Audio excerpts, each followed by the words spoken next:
Are agents required to do an agent visual inspection disclosure form, CAR form AVID, commonly called an AVID? I'll scroll through it here.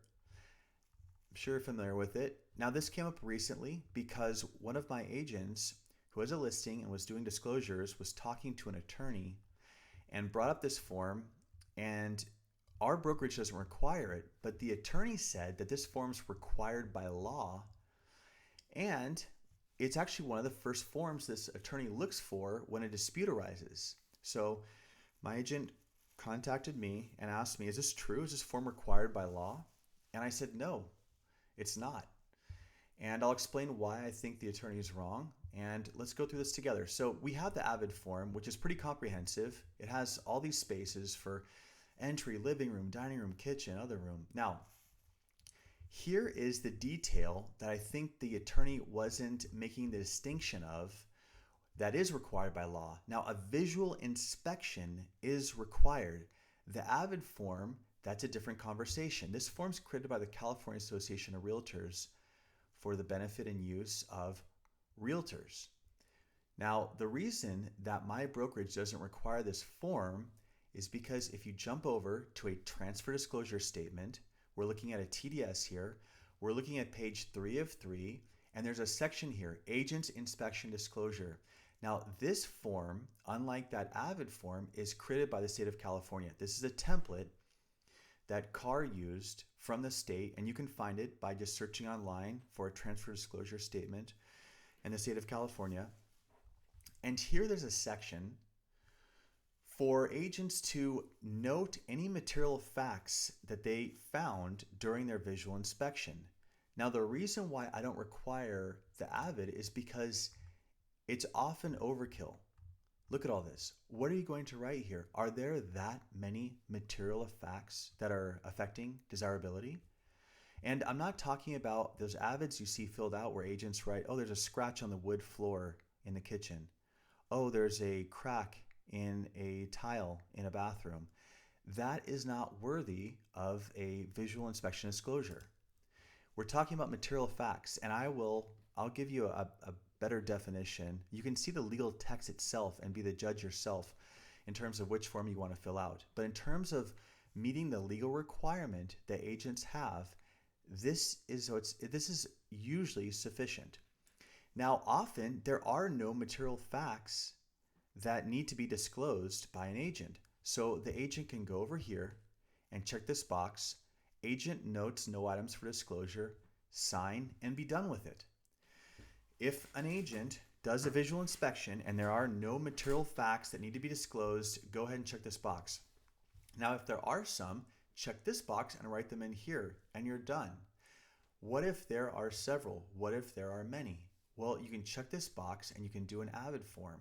You can use the CAR form AVID, or you can go to a Word document and type in AVID on the top, or Agent Visual Inspection Disclosure, and write out a list or write out a paragraph or tell a story or whatever you want to do.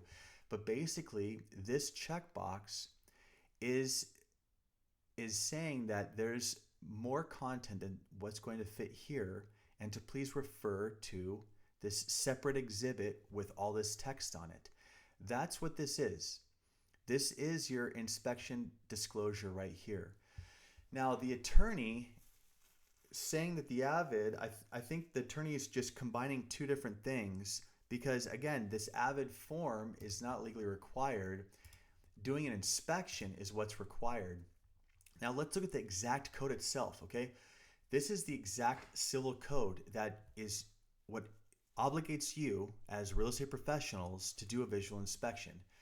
And it's saying it's the duty of a real estate professional to conduct a reasonably competent and diligent visual inspection of the property offered for sale and to disclose to that prospective buyer all facts materially affecting the value or desirability of a property that an investigation would reveal.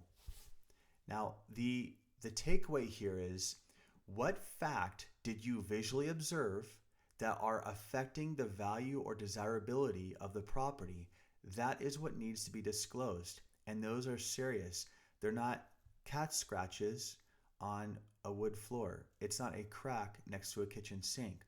It's serious stuff that, if disclosed to a buyer, may change the buyer's mind or may make the buyer want to renegotiate terms because it has a serious effect to the value of the property.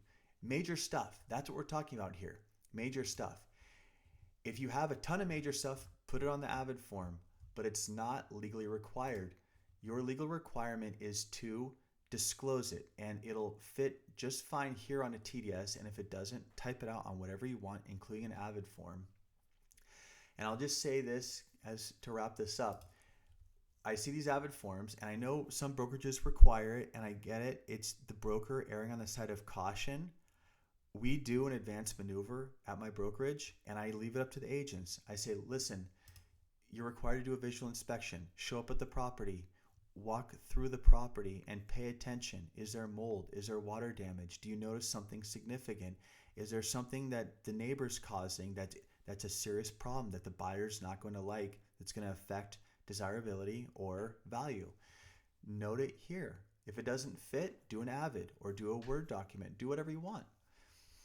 But these AVIDs that are filled out where agents write this, just they make up whatever they can. Oh, there's chipped paint in the living room. Oh, there's chipped paint in the dining room. That's totally unnecessary, and that is why we don't require. So I just want to make the distinction. Is a visual inspection required? Yes, and you must report those material facts, but they can fit here on the TDS. This AVID form, this is made up for our convenience by the Association of Realtors. So it's not a legally required form. Your legal requirement is stated right here. There's a civil code if you want to read it yourself. But it tells you what you're doing with your visual inspection and what needs to be disclosed. If you have any questions, please leave a comment, and I hope you found this helpful. Thank you.